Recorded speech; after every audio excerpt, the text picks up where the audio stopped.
Hi everyone, Ryan Duffy here, back again from Precision Microbes for another episode of Tech in 10 where we cover a technical topic in less than 10 minutes. So Matthias, you're going to hit the timer. So in one of our previous videos, we actually went into contagious mastitis and early lactation, how to identify patterns and trends and how to actually act on them so that we can minimize or mitigate against this invisible mastitis. However, in this video, I am still going to talk about early lactation mastitis, but we're going to prioritize and focus in on environmental mastitis. Just again, bovine mastitis is an inflammatory process in the mammary gland that's induced by bacterial invasion of the mammary gland or glands. So one thing that is quite common around this time of year is environmental mastitis. There's a few reasons for that. We have animals inside and it can be quite wet and dirty outside. And on top of all of that, depending on how good our silage is, we may have a lot of dung going around. And even if we look at ICBF, the current national average spring 6-week calving rate is currently at 69%. So we have a lot of calving going on, we have a lot of metabolic disease, we have a lot of pressure on the system, so therefore we must obviously acknowledge the fact that there's a bottleneck there. So what is the main thing about environmental mastitis? Well, first of all, it is a clinical mastitis. It's the stuff that we see: clots, swollen mammary glands, potentially sick cows.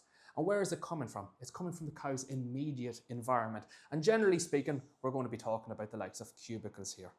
So cubicles, dirt, gets into the cow's mammary gland. So we have to try and minimize that as much as possible. Now, I'm going to take us back about 6, 8, 10 weeks, depending on when we dried our cows off, because this is where a lot of environmental mastitis actually comes from.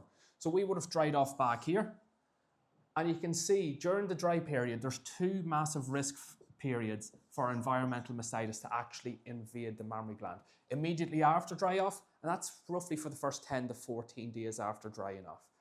Particularly if we haven't dried them off sufficiently. Say they're still producing a lot of milk and therefore they might leak after we've sealed them or whatever. And then of course coming up towards calving when they're bagging up and again starting to leak again, starting to have this metabolic pressure being exerted upon them. So those are the 2 big risk periods. So what would be the main features of environmental mastitis? Well, we have a high clinical mastitis rate, as I said. So this is what we typically will see if we're dealing with environmental mastitis. And the main goals here are to have less than 5 cases of clinical mastitis per 100 cows in the first month of lactation. So some people might go, that's a lot of clinical mastitis within the first month, but there are farms out there that really struggle with bugs that cause this, the likes of strep uberis, the likes of E. coli.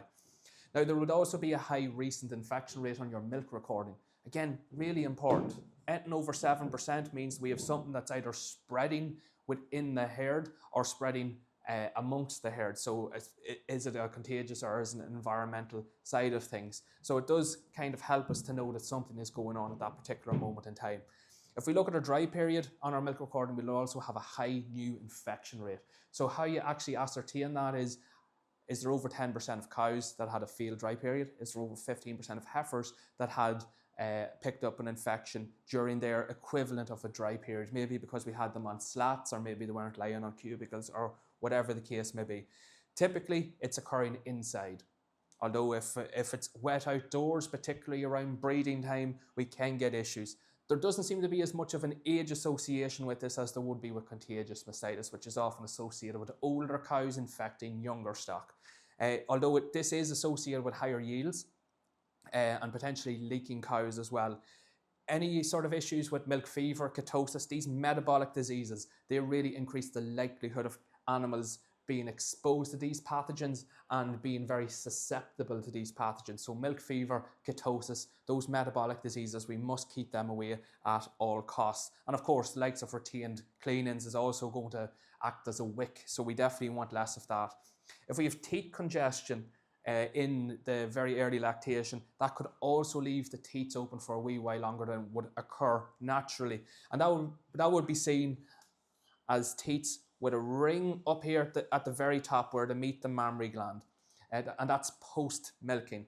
So if you're seeing that, we may have to have a discussion around prep lag time, actually stimulating the cow to try and ensure there's uniform milk flow throughout the whole milking process. Not that there is a very slow start and then a very quick middle and a slow end. We want a uniform milk flow throughout. So if you're seeing that issue with teat congestion, definitely consult with your vet around the prep lag time.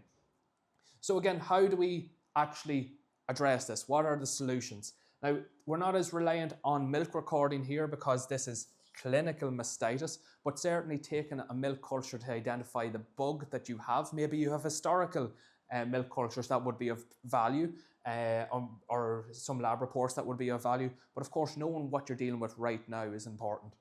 So again, comes down to cubicle disinfection when we're inside. And during these 2 big risk periods, during the dry period, we should be liming ideally twice a day. I know these animals are inside, they're not lactating, but it's such a massive risk period.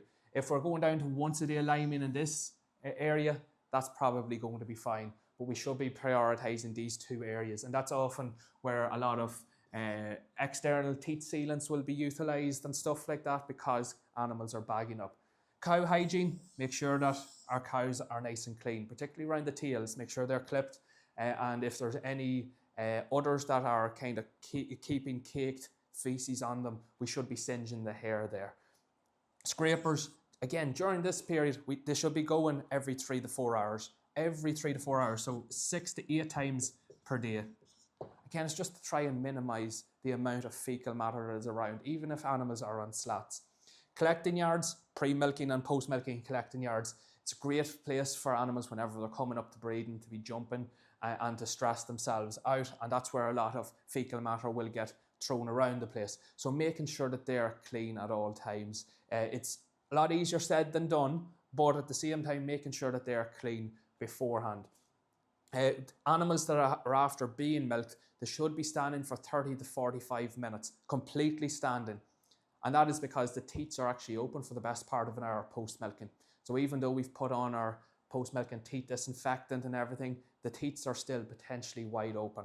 So we should have them standing for that period of time. How do we do that? Give them ample water supplies, because a lot of animals will want to drink after being milked, and giving them plenty of feed space with lots and lots of palatable feed in front of them. Now we also want to have good silage, and that's quite clear cut. We want to have a relatively high dry matter, good dry matter digestibility, because we want solid feces coming out. We don't want loose feces coming out because that's just going to spread these bugs around the place even more. No abrupt dietary changes, really important, because again, that's going to upset the gut itself, upset the rumen, and we could get issues with acidosis and diarrhea, all of which are going to contribute to the spread of these environmental pathogens. In the parlour, pre-dipping can be of value. Again, that should be wiped off. But one place that a lot of people will fall down is pre-dipping. They frequently require at least 30 seconds of a contact time. So this is where the prep lag comes in. If we have teat congestion, clinical mastitis, we would value in pre-dipping the whole row and coming back to the first cow and milking that way.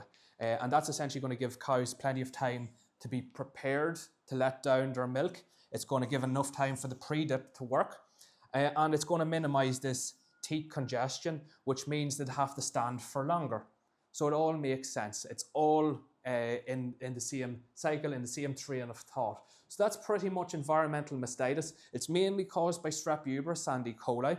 A lot of the time we will prioritize the likes of calving pens as well, because those animals that are just after calving, they're under a lot of metabolic pressure. Make sure that we're getting a good turnover rate of straw and everything. That's going to benefit your calves, it's going to benefit your cows as well. So that's pretty much early lactation, environmental mastitis. If anyone has any questions or wants us to cover any other topic in the near future, please just leave your comments below and we will get to it. But that's me for the week, so thank you very much.